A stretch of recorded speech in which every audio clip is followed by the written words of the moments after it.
اگر وہ package announce کرتے ہیں اس کے اندر انہوں نے گیس کا اناؤنس کر دیا، اور ہم سب کو معلوم ہے کہ گیس کے کنیکشن کا ہونا ایک چیز ہے، اس کے اندر سے گیس کا آنا دوسری چیز ہے۔ پنجاب کے اندر بہت جگہوں پر پہلے بھی گیس کے کنیکشن گئے ہیں، اسلام آباد کے اندر بہت جگہوں پر گیس کے کنیکشن گئے ہیں۔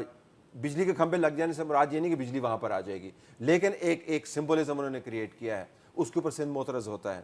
اب جب وہ ڈیولپمنٹ کے فنڈز نکالتے ہیں اور دھڑا دھڑ میں کہتا ہوں کہ شاید بے وقوفانہ حد تک وہ ڈیولپمنٹ کے فنڈز جو ہیں وہ بکھیر رہے ہیں، تو پی ٹی آئی اس کے اوپر معترض ہوتی ہے۔ تو میاں صاحب کے لیے بیلنسنگ ایکٹ کرنا اب بہت مشکل ہے۔ جب تک پاناما کا فیصلہ نہیں آئے گا تو میرے خیال میں وہ ادھر بھی ڈولیں گے، ادھر بھی ڈولیں گے، کچھ ادھر کنسیشن کریں گے، کچھ ادھر کمپرومائز کریں گے۔ تو اب میاں صاحب کیوں نہیں آصف علی زرداری صاحب کے جو قریبی ساتھی ہیں ان کو چھڑوانے میں مدد کرتے؟ کیونکہ میاں صاحب نے پکڑے نہیں، میاں صاحب نے پکڑے نہیں۔ وہ تو کہہ رہے ہیں حکومت نے کیا ہے۔ دیکھیں حکومت نے پہلے وہ نیب کے ذریعے چودھری نثار صاحب کرواتے تھے، اب وہ کہہ رہے ہیں کہ اب اور ہتھ کنڈے اپنائے جا رہے ہیں۔ میرے خیال میں اس پہ نثار کھوڑا صاحب کے بیانات بڑے واضح ہیں، رضا ربانی اس کے اوپر بول چکے ہیں، خورشید شاہ صاحب کا بیان اس کے اوپر واضح آ چکا ہے۔ تو اگر آپ ان بیانات کی تفصیل کو پڑھیں تو وہ بھی نون لیگ کو برد الزام نہیں ٹھہرا رہے ہیں۔ اب وہ لوگ کون ہیں؟ کیا ان کا تعلق عزیر بلوچ کے نیٹ ورک سے ہے؟ کیا واقعتاً پاکستان کے اندر کچھ ایسے سیاستدان، بھلے ان کا تعلق نون لیگ سے ہو یا پیپلز پارٹی سے ہو یا پی ٹی آئی سے ہو یا کسی بھی جماعت سے ہو، کیا واقعتاً وہ ایسے نیٹ ورکس کے اندر ملوث ہیں جو پاکستان کے خلاف جاسوسی کرتے ہیں؟ جب بھی لوگ اٹھائے جاتے ہیں انتہائی سنجیدہ الزامات کے نتیجے میں تو وہ حکومت نہیں اٹھاتی ہے۔ اچھا میرا کنسسٹنٹ سٹینڈ رہا ہے، اور ہم سب کا ایک کنسسٹنٹ سٹینڈ میرے خیال میں ہونا چاہیے کہ آپ نے گھناؤنے ترین کام کی تحقیق کے لیے اگر کسی کو اٹھانا ہے تو اس کے لیے بھی قانون ہے، یعنی آپ قانون لاگو نہیں کر سکتے قانون کو توڑ کے، یہ تو ایک بنیادی اصول ہے۔ تو میرے خیال میں نون لیگ بھی اتنی ہی پریشان ہوگی ان لوگوں کی گمشدگی کی وجہ سے جتنی پیپلز پارٹی پریشان ہے۔ عزیر بلوچ صاحب کی وجہ سے یا آصف علی زرداری صاحب کے دیکھیں عزیر بلوچ کا معاملہ جب پیپلز پارٹی نے بہت زیادہ آواز اونچی کی ان تینوں لوگوں کے اوپر، تو عزیر بلوچ کا کنفیشن کا بیان آ گیا، پھر پتہ چلا جی کہ وہ تو زمینوں پر قبضے کرتا ہوتا تھا، وہ تو پیسے لے کے لوگوں کو مارتا ہوتا تھا، وہ تو ایران کی ایجنسی کے لیے اسپائنگ کرتا ہوتا تھا، اس کے تعلق تو اسمبلی کے لوگوں کے ساتھ تھے، پھر اس کا تعلق جو ہے وہ پیپلز پارٹی کے پرانے دوستوں کے ساتھ بھی نکل آیا، تو ہو سکتا ہے پیپلز پارٹی کے موجودہ لوگوں کے ساتھ بھی نکل آئے۔ تو ہم نے دیکھا ہے کہ اور اب آرمی کی کسٹڈی میں ہے، اب ان کو ٹرائی کیا جائے گا فیلڈ مارشل کورٹ کے تحت۔ تو میرے خیال میں یہ ٹگ آف وار جو ہے نا پیپلز پارٹی کی، یہ اسٹیبلشمنٹ کے ساتھ ہے، اسٹیبلشمنٹ کے ساتھ ہے، مسلم لیگ نون کے ساتھ نہیں ہے۔ مسلم لیگ نون جو ہے اس کے اپنے مثال کافی ہیں، چونکہ اب وہ حکومت کے اندر ہیں، تو اگر پیپلز پارٹی اب وہ بھی منہ کھول کے نہیں کہہ سکتی کہ اسٹیبلشمنٹ کے ساتھ ہے، کیونکہ ان کے ساتھ انڈرسٹینڈنگ کے ذریعے ہی تو زرداری صاحب واپس آئیں۔ نظریں کہیں اور ہیں اور نشانے کہیں اور تاک کے لگائی جا رہے ہیں۔ اب یہ عزیر بلوچ صاحب کے حوالے سے جاننا چاہتے ہیں، ان کی کسٹڈی جو ہے پیورلی آرمی ایکٹ کے انڈر آئی، تو خورشید شاہ صاحب جو بات کر رہے تھے کہ ہم نے تو آرمی ایکٹ کے اندر بھی تبدیلی کر دی اور ملٹری کورٹس بھی بنا دی، لیکن یہ وہ ٹرائل نہیں ہے، یہ مختلف ٹرائل ہے، یہ مختلف ٹرائل ہے اس کے، لیکن زیادہ سنجیدہ ہے طلعت صاحب وہ تین جو ان کے ساتھی آصف علی زرداری صاحب کے جو گمشدہ ہیں، ان سے زیادہ سنجیدہ معاملہ لگتا ہے۔ ان سے زیادہ سنجیدہ معاملہ شروع سے ہی تھا۔ دیکھنا عزیر بلوچ آج سے تو کسٹڈی کے اندر نہیں ہے، اتنی دیر سے کسٹڈی کے اندر بیٹھے، تو ابھی سے یکدم ان کو کیوں خیال آیا کہ میں نے کنفیس کرنا ہے؟ بھئی اتنی کیا تحقیق ہو رہی تھی عزیر بلوچ کے اوپر؟ تو میرے خیال میں پاکستان کے اندر بہت ساری چیزیں جو ہے نا وہ ٹائمنگ سے پہچانی جاتی ہیں۔ تو اگر عزیر بلوچ واقعتاً اس قسم کے کام میں ملوث تھا، ممکن ہے کہ ہو، مجھے نہیں پتا ہے یا نہیں ہے، لیکن کہتے ہیں تو ہوگا، تو پھر پہلے اس نے کنفیشن کیوں نہیں کیا؟ اب اس کا کنفیشن سامنے کیوں آیا جب پیپلز پارٹی جو ہے برنگیختہ آپ کو نظر آتی ہے، روزانہ منہ کھول کے احتجاج کر رہی ہوتی ہے؟ کبھی پیپلز پارٹی جو ہے وہ رضا ربانی صاحب جاننا چاہتے ہیں جی کہ جو میجر جنرل سے اوپر کے عہدے کے لوگ ہیں ان کے پینشنز کتنی ان کی جاتی ہیں، معلومات ہمیں لا کے دیں۔ یہ پارلیمنٹ جو ہے کوئی چیریٹیبل انسٹیٹیوشن نہیں ہے، ہمیں بتائیں زمینیں کس نے کتنی دی ہیں، تو ساتھ ہی عزیر بلوچ صاحب کا بیان بھی آ جاتا ہے سامنے۔ تو یہ میرے خیال میں اس ابہام کو دور کرنے کی ضرورت ہے۔ فیڈرل گورنمنٹ کو سٹینڈ لینا چاہیے، بتا دینا چاہیے ان کو کہ یہ ہم نے نہیں پکڑے ہیں بندے آپ کے۔ اگر ان کے پاس ذرا سی بھی سگیسٹی ہے تو وہ اگر اب اسٹیبلشمنٹ کے لوگوں کے پاس ہے تو ان سے بات کر کے ان سے پوچھ لیں گے جی کہ کیوں اٹھایا ہو، تاکہ ہم اس کو ڈیفینڈ کر پائیں نا، یا اس کو ایکسپلین کر پائیں۔ ورنہ میرے خیال میں ان کو وضاحت کرنی پڑے گی. یہ گو مگو کی جو کیفیت ہے یہ ڈیڈلی ہے, لیکن گو مگو اور میاں محمد نواز شریف ساتھ ساتھ چلتے ہیں, ہمیں علم ہے اس چیز. ارلی الیکشن کا آپ کو کوئی سچویشن بنتی ہوئی نظر آ رہی, کیونکہ آج اسحاق ڈار صاحب کہہ رہے ہیں کہ ارلی الیکشن کروانا یا الیکشن کال کرنا وہ وزیر اعظم صاحب کی ثوابدید ہے. جی بالکل ہے, یہ جتنا ڈیولپمنٹ کا فنڈ جو ہے جو آنکھیں بند کر کے پھینکا جا رہا ہے, آنکھیں بند کر کے پھینکا جا رہا آنکھیں بند کر کے پھینکا جا رہا ہے. Sustainability of projects are absolutely very vital. جیسے گیس کے اوپر ہو گیا, ہیلتھ کے پروجیکٹس اگر آپ دیکھ لیں, پرسوں ہی خبر لگی ہوئی تھی کہ جو آپ نے ہاسپٹلز بنائے ہیں ان کی فنڈنگ کہاں سے آنی ہے, جو آپ نے ڈیولپمنٹ کے لیے فنڈ رکھا اس کے اندر سے تو نہیں آنی ہے. بہت سارے ایسے پروجیکٹس ہیں, اب سکولز کے پروجیکٹس انہوں نے اسلام آباد کے اندر شروع کیے ہوئے ہیں, پیسے آپ پھینک رہے ہیں. الیکشن ایئر کے اندر جو آپ پیسہ پھینکتے ہیں, ہم نے اتنا کور کیا ہوا پاکستان کی پولیٹیکل سین کو, اس کی سسٹینیبلٹی جو ہے وہ 20% بھی نہیں ہوتی. جو الیکشن کے سال سے پہلے آپ نے پروجیکٹ شروع کیا وہ کبھی کمپلیٹ نہیں ہوتا, وہ صرف الیکٹریٹ کو خوش کرنے کے لیے ہوتا. پاناما آپ کے خیال میں کیٹلسٹ ثابت ہوگا الیکشن کب کروانے کب نہیں کروانے؟ ایبسلیوٹلی. میرے خیال میں دیکھیں, ہم تو انہی معروضات کے اوپر یا مفروضوں کے اوپر جا سکتے ہیں جو ہمارے سامنے آئے ہیں. جب جج صاحب جو اس بینچ کا حصہ تھے وہ یہ کہتے ہیں کہ صدیوں تک یاد رکھا جائے گا, تو پھر ہم تاریخ کے اوراق پھرولتے ہیں, جس کو کہتا ہے, ہم اس کو پڑھتے ہیں اور کریزی کرتے ہیں کہ کیا تاریخ ہمیں دو چیزیں بتاتی ہیں. وہ واقعات صدیوں تک یاد رکھے جاتے ہیں جنہوں نے نظام کی بنیاد تبدیل کر دی. جورسپروڈنس یا تو سپریم کورٹ نئی کریٹ کرے گی, یعنی ایسے لوگ جو ایگزیکٹو کے زمرے میں آتے ہیں سپریم کورٹ ان کی تعیناتی کرے گی, یعنی ایک ٹیکٹونک شفٹ ہوگی کہ ایگزیکٹو اور عدلیہ کے رولز ہیں وہ گڈبڈ ہو گئے. عدلیہ نے ایکوائر کر لیا کہ نیب کا چیف چینج کریں, ایف آئی اے کا چیف چینج کریں, نادرا کا چیف چینج کریں, آئی بی کا چیف چینج کریں. لیکن آپ پاسبلٹی, آپ یہ سیریس پاسبلٹی ہے, کیونکہ اسی کیس کے اندر سپریم کورٹ نے نیب کے چیف کو بلایا اور پوچھا ان سے کہ آپ نے تفتیش کیوں نہیں کی. انہوں نے کہا جی ہمارے پاس اختیار ہی نہیں ہے. تو انہوں نے کہا آپ کے پاس کیسے اختیار نہیں, یہ قانون ہے. تو اگر ریکمنڈیشن آ جائے کہ بھیجا جائے ان کا کیس جو ہے سپریم جوڈیشل کاؤنسل میں, تو میرا نہیں خیال کہ کوئی قانون کی تشریح کیا, کیونکہ آپ کورٹس خود کور کرتے ہیں, بہت بہتر طریقے سے جاتے ہیں. قانون کی تشریح کے اندر سپریم کورٹ کا یا کسی بھی کورٹ کا یہ طاقت اسیوم کر لینا کہ ہم نے آپ کو ڈائریکٹ کرنا ہے کہ اس جگہ پر یہ بندہ بیٹھنا چاہیے, is will be fairly large and tectonic shift ہوگی. دوسرا کیا کر سکتے ہیں, وہ دوسرا وہ نہیں کہہ سکتے کہ یہ بندہ یہاں پہ بیٹھے گا. سپریم کورٹ کا اختیار نہیں ہے. تو صدیوں تک کیا چیز یاد رکھی جائے گی کہ ٹیکس ایویڈ ہوا یا نہیں ہوا. صدیوں تک چیز جو یاد رکھی جائے گی وہ وہی یاد رکھی جائے گی جو غیر معمولی نوعیت کی ہوگی. دیکھیں آپ کے سامنے ریگنگ کا مقدمہ چلا, جی کمیشن آیا, بالکل آیا, رپورٹ آئی, بالکل آئی, جو پیرامیٹرز تھے, جو استدعات تھی, اس کے مطابق سپریم کورٹ نے فیصلہ کر دیا اپنا. کسی کو یاد ہے, کسی کو یاد نہیں. کیا 40 نکات تھے جس کو کسی کو یاد نہیں ہے. تو صدیوں تک کیا چیز یاد رکھی جائے گی فیصل شکیل صاحب, جو جورسپروڈنس وزیر اعظم صاحب کو گھر بھجوانا, وہ پہلے بھی جا چکے ہیں, وہ پہلی مرتبہ نہیں ہوگا. سپریم کورٹ نے پہلے بھی بھجوایا ہوا ہے کنٹیمپٹ کے اندر. ہاں یہ ضرور ہوگا.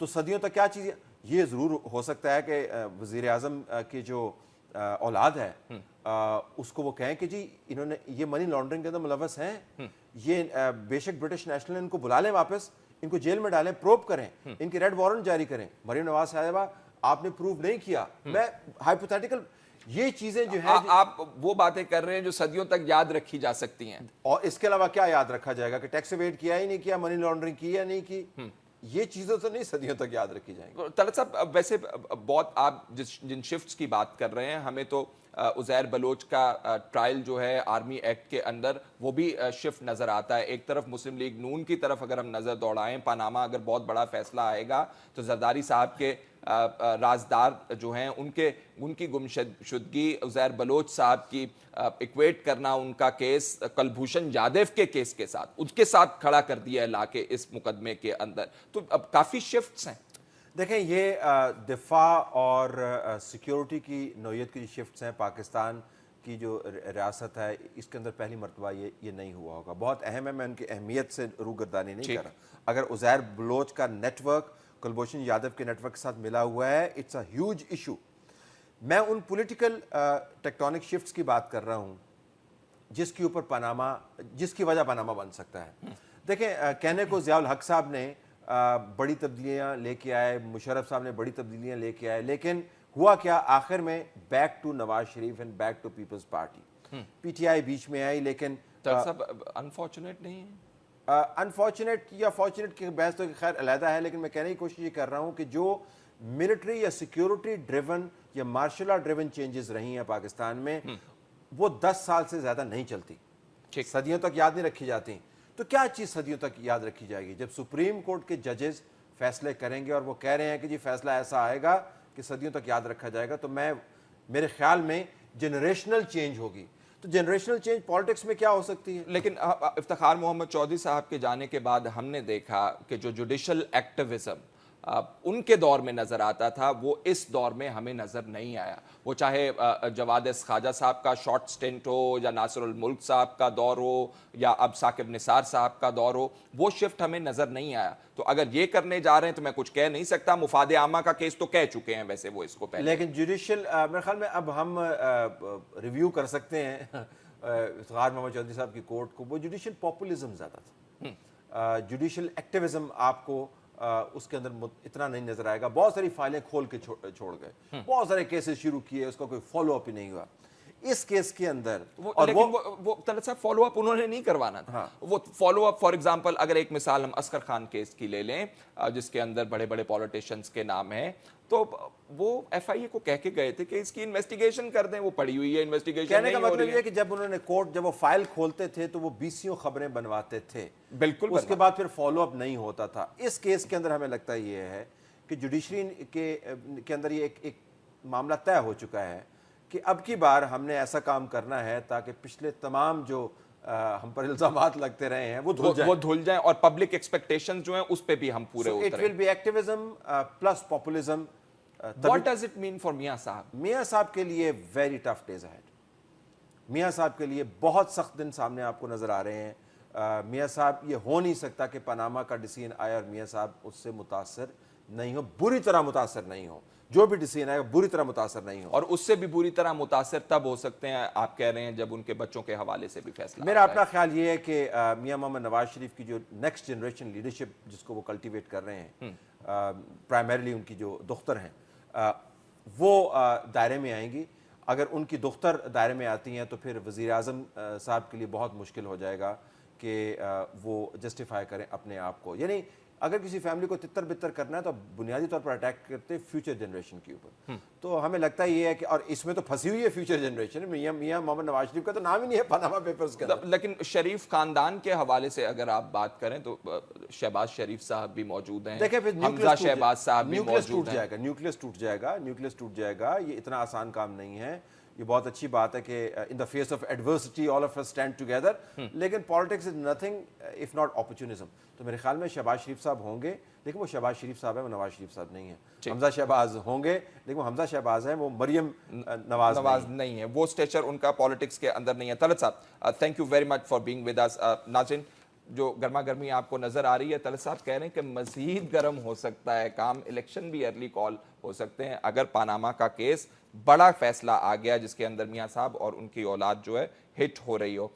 ہمارے اس سیگمنٹ کا وقت ختم ہوا جاتا ہے. نیکسٹ سیگمنٹ میں ہم بات کرنا چاہتے ہیں بھارت کے حوالے سے. آج سماعت ہو رہی تھی سندھ ہائی کورٹ میں, اور وہاں پہ ایس پی صاحب نے ایک بیان دے دیا جس کے مطابق وہ کہتے ہیں کہ ایم کیو ایم کا ایک بڑا نیٹ ورک جو ہے بھارت کے اندر قائم ہے, اور ان کے جو کارکنان ہیں بھاگ کے وہاں گئے ہیں, لاپتہ نہیں ہیں. کیا مسئلہ ہے بھارت کے حوالے سے؟ بلوچستان سے لے کر, جیسا کہ آپ کو معلوم ہے کہ ایم کیو ایم کے حوالے سے کیس کی سماعت تھی, ایم کیو ایم کے ورکرز کے حوالے سے اور وہاں پہ ایس پی صاحب جو ہیں وہ فرما رہے تھے کہ جی بھارت میں ان کا بہت بڑا نیٹ ورک ہے, لاپتہ نہیں ہے, یہ خود بھاگ گئے ہوئے آپریشن کی وجہ سے بھارت کے اندر. تو سوال یہ کھڑا ہوتا ہے کلبھوشن سے لے کے عزیر جان بلوچ سے لے کے ایم کیو ایم کے لوگوں سے لے کے, بھارت اتنا زیادہ پاکستان کے اندر ملوث ہے, تو ہمارے سول اور فوجی جو حکمران ہیں ایک پیج پہ کیوں نظر نہیں آتے ہیں؟ اس حوالے سے بات کرنا چاہتے ہیں Air Vice Marshal retired Shahzad Chaudhry صاحب, سینئر تجزیہ کار, اس وقت ہمارے ساتھ موجود ہیں. شہزاد صاحب, خواجہ آصف صاحب فرما رہے تھے, بلکہ مشیر خارجہ سرتاج عزیز صاحب فرما رہے تھے کہ جی ہم کلبھوشن کے خلاف جو ہے وہ کیس تیار کر رہے ہیں, لیکن دوسری طرف ہمیں پتا چلا, یہ لاسٹ منتھ کی سٹیٹمنٹ, دوسری طرف ہمیں پتا چلا کہ 3 ماہ ہو گئے ان کا ٹرائل ہو رہا تھا اور ان کو سزا ہو گئی کلبھوشن جادیو کو. تو بھارت کے حوالے سے انوالومنٹ کے حوالے سے ایک تو سوال یہ کہ واقعی اتنی پرویسو، اتنی بڑی، اتنی گہری انوالومنٹ ہے اور واقعی حکومت جو ہے لا تعلق ہے اس سے؟ اس میں فیصل مجھے 2-3 چیزیں کہنی ہیں. پہلی بات تو یہ ہے کہ پاکستان بحیثیت ریاست کیا اس نے اپنے آپ کو اسٹیبلش اس طریقے سے ریاست کے طور پہ کب کرنا شروع کیا بھی یا نہیں کیا. مثال کے طور پہ 20ویں صدی کی ریاست ہو، 20ویں صدی کے آخر کی ریاست ہو، یا 21ویں صدی کے اندر جسے ہم بیٹھے ہیں اس وہاں کی ریاست ہو، تو جو ایک نیشن سٹیٹ ہے اس کی کچھ بڑے امپورٹنٹ اس کے ایلیمنٹس ہوتے ہیں. مثال کے طور پہ مجھے یہ پتہ ہونا چاہیے کہ میرے بارڈرز میں سے کون آتا ہے کون جاتا ہے. ٹھیک ہے. مجھے یہ پتہ ہونا چاہیے کہ میری انوائرمنٹ کیسی ہے میرے ارد گرد. مثال کے طور پہ ہم نے ایزمنٹ رائٹس دیے ہوئے ہیں اپنے پختون بھائیوں کو، ٹرائبس کو، جو کہ آسانی سے افغانستان اور پاکستان میں ٹریول کر سکتے ہیں. ہم نے ایزمنٹ رائٹس غالباً، یہ میں نے سنا تھا، مجھے یقین نہیں ہے اس بات پہ، لیکن شاید ہو کہ کچھ بلوچ ٹرائبس کو بھی یا بلوچوں کو بھی دیا ہوا ہے کہ جن کہ ایرانی بلوچستان کے اندر بھی وہ جا کے اگر ان کے ٹریول کرنا چاہیں تو کر سکتے ہیں. مجھے لگتا ہے ایسا ہے نہیں، لیکن یہ باہر صورت پچھلے چند دنوں میں یہ ایک بات بھی نکلی. تیسرا، ہم تو بھارت یا انڈیا، کمبائنڈ انڈیا کی کوکھ سے ہم نے جنم لیا، اور وہاں پہ جو خاندان تھے بٹ گئے وغیرہ وغیرہ. پہلے میرا حال 15-20 سال تو لگتا تو ایسے تھا جیسے کہ یہ دونوں ملک کے کنفیڈریشن ہیں رادر دین 2 سیپریٹ آئیڈینٹیٹیز ہیں. یہ کلچر جو ہمارے ہاں رہا کہ سفر کا، سہولتیں فراہم کرنے کا، آنے جانے کا. دیکھیے، جاسوسی کے طور پہ جاسوسی تو ہر ملک دوسرے ملک کے خلاف کرتا ہے. اسرائیل امریکہ کے خلاف کر رہا ہے اور امریکہ اسرائیل کے خلاف کر رہا ہے، باوجود اس کے کہ وہ سب سے بڑے حلیف دنیا کے ہیں. اچھا، وہ دونوں ملک بھی ایک دوسرے کے خلاف جاسوسی کرتے ہیں. تو جاسوسی تو ایک اسٹیبلش فیکٹ ہے. اب اس جاسوسی کو کاؤنٹر کرنا، مانیٹر کرنا، یہ ہونے دینا یا نہ ہونے دینا، یہ ایک کیا کہنا چاہیے، کانڈکٹ ایتھک ہے اپنے آپ کو as a counter intelligence function. ہم نے کیا اس کو اس طریقے سے نبھایا یا نہیں نبھایا؟ کیا ہم ٹریک رکھ پائے یا نہیں رکھ پائے؟ کیا ہم نے لوگوں کے لیے، دیکھیے جب میرے ملک میں کوئی شخص گھسے تو اس کے گھسنے کے صرف چند ہی جگہیں ہونی چاہیے، چاہے وہ ایران سے آئے، چاہے افغانستان سے آئے، چاہے جہاں سے بھی آئے، کیونکہ اور اس کے اوپر مجھے پتہ ہونا چاہیے کہ یہ آدمی جب میرے ساتھ آ گیا تو پھر میں نے اس کو، یہ ابھی اس وقت کہاں پہ ہے. یعنی کوئی مانیٹرنگ سسٹم ہو، چاہے اگر آپ نے پرپیچول لمبے عرصے کے لیے لوگوں کو آسانیاں فراہم کی ہوئی ہیں، تو ایک چپ کارڈ کوئی ان کو پاس بنا کے دے دیں جس میں ایسا چپ ہو جو کہ کنٹینیوسلی ان کی پوزیشن کو آئیڈینٹیفائی کرے. دیکھیے میرا خیال ہے ایز اے ریاست، ایز اے نظام، ہم ٹیکنالوجی کو استعمال کرتے ہوئے اس طریقے سے گرو ہی نہیں کیے جہاں پر کہ ہم نے اس کو اتنا بڑا خطرہ سمجھا ہو. حالانکہ یہ سب سے بڑا خطرہ ہوتا ہے کہ آپ کے خلاف جاسوس کا عمل پیرا ہو. تو میرا خیال ہے اس میں بہت زیادہ ہماری تاریخ کا عمل دخل ہے. اس سے زیادہ تعلق یہ ہے کہ ہمارے ادارے بھی جو ہیں، جو کمپلیٹ پورا ہمارا قومی نظام مستقبل میں نہیں دیکھ پاتا یا دیکھنا چاہیے نہیں دیکھ سکتا، اور اس وجہ سے ہم وقت سے ہمیشہ پیچھے رہتے ہیں. قومی نظام کی جب آپ بات کرتے ہیں تو آپ اپنی ڈیفنس اور سویلین گورنمنٹ کی بات کر رہے ہیں. Ministry for Interior government, prime minister, so many prime ministers who been through, اتنی منسٹریاں جو رہ گئیں، انٹیلیجنس کے ادارے ہمارے ہاں، سب کا ایک ذمہ داری بنتی ہے ان چیزوں کو دیکھنے کی. بہت سارے لوگوں کا خیال ہے کہ ہماری حکومت جو ہے وہ چاہتی نہیں ہے کہ انڈیا سے یہ معاملات ٹیک اپ کریں. نہیں، میں یہ نہیں سمجھوں گا، لیکن دیکھیے اگر 21ویں صدی کی جو ریاست ہے اس کے کچھ بنیادی خد و خال ہوتے ہیں، اور وہ خد و خال بڑے کلیئرلی آئیڈینٹیفائڈ ہیں، اور اس کو ہمیں ان کو رسپیکٹ کرنا ہے. نہیں کریں گے تو جو افغانستان سے آپ کہتے ہیں 118 یا 218 رستے ہیں جہاں سے لوگ آتے جاتے ہیں، اور کسی کو 50,000 لوگ بغیر کاغذات کے یا بہت کم کاغذات کے ساتھ اور بغیر کاغذات کے بے شمار لوگ آتے جاتے ہیں دونوں اطراف میں، تو پھر ہم حیران کیوں ہوتے ہیں کہ ہمارے ہاں دہشت گردی ہو رہی ہے؟ ہم کیوں حیران ہوتے ہیں کہ ہمارے یہاں سے لوگ ایران جاتے ہیں اور ایران سے یہاں سے آتے ہیں؟ کیا وجہ ہے کہ چمن اور یہ جو ہمارا لنڈی کوتل ہے، یہ گڑھ ہیں اسمگلنگ کے؟ یعنی سمجھنے کی باتیں ہیں کہ what sort of a state are we, کہ ہم یہ سب کچھ ہونے، اور ہم سب اس کے فائدہ لیتے ہیں. تیل ایران سے آتا تھا، اسمگل ہو کے آتا تھا، کراچی میں بکتا تھا. بالکل. بلکہ کہتے ہیں کہ عزیر بلوچ جو تھا یہ خود ڈائریکٹلی اس چیز میں انوالو تھا، اس دھندے کے اندر. تو کہنے کا مطلب یہ ہوا کہ اگر ہم یہ سب کچھ جانتے ہیں اور تیل بھی سستا ہم خریدتے ہیں، ہم خریدنے والے ہیں اور لیتے بھی ہیں اور کرنے دیتے ہیں، تو اس کا مطلب ہے کہ پھر پوری ریاست اور پورا معاشرے، عوام بیچاروں کو تو نہیں پتا کیا اس کی کیا ذمہ داریاں ہونی چاہیے اور اس کے نتیجہ یہ ہے کہ کبھی کلبھوشن بیٹھ جاتا ہے, کبھی فضل اللہ اٹیک کرتا ہے, کبھی کوئی اور آ جاتا ہے, اس لیے مجھے تو اس میں کوئی حیرانگی نہیں ہے. اس کلبھوشن کے معاملے کے اوپر آج کور کمانڈرز کانفرنس کے اندر انہوں نے کہا جی کسی قسم کا دباؤ جو ہے وہ قبول نہیں کیا جائے. کون دباؤ ڈال رہا ہے شہزاد صاحب؟ نہیں, میرا اپنا خیال یہ ہے کہ لوگوں میں بات چیت سٹارٹ ہو گئی تھی جی, کہ مثال کے طور پہ ایک وزیر ہیں, انہوں نے پارلیمنٹ میں کہہ دیا یا ویسے اسٹیٹمنٹ دے دی کہ ابھی تو 60 دن کے اپیل کا عرصہ اویلیبل ہے اس آدمی کو. دوسرا ہم نے یہ کہا, اور یہ وہ غلط تھا اسٹیٹمنٹ, 60 دن کا عرصہ تو نہیں ہے, میرا خیال ہے اس ایکٹ کے تحت 40 دن. جی, اور انہوں نے کہا کہ اپیل پروسیس ہے وغیرہ وغیرہ. ادھر سے بھارت کی طرف سے ہمارے 4 وکلاء کا نام آ گیا کہ ہم ان میں سے کسی کو بھی ہائر کریں گے اس کا کیس لڑنے کے لیے. کہاں پہ؟ FGCM میں, یعنی جہاں کرنا چاہیے تھا وہاں تو میرے حال میں اس وقت نہیں پہنچے یہ لوگ, بلکہ اس کوشش میں تھے کہ کرنل حبیب جو ہیں ان کو کس طریقے سے یہاں سے منگوا کے اس کو پکڑا جائے اور اغوا کیا جائے.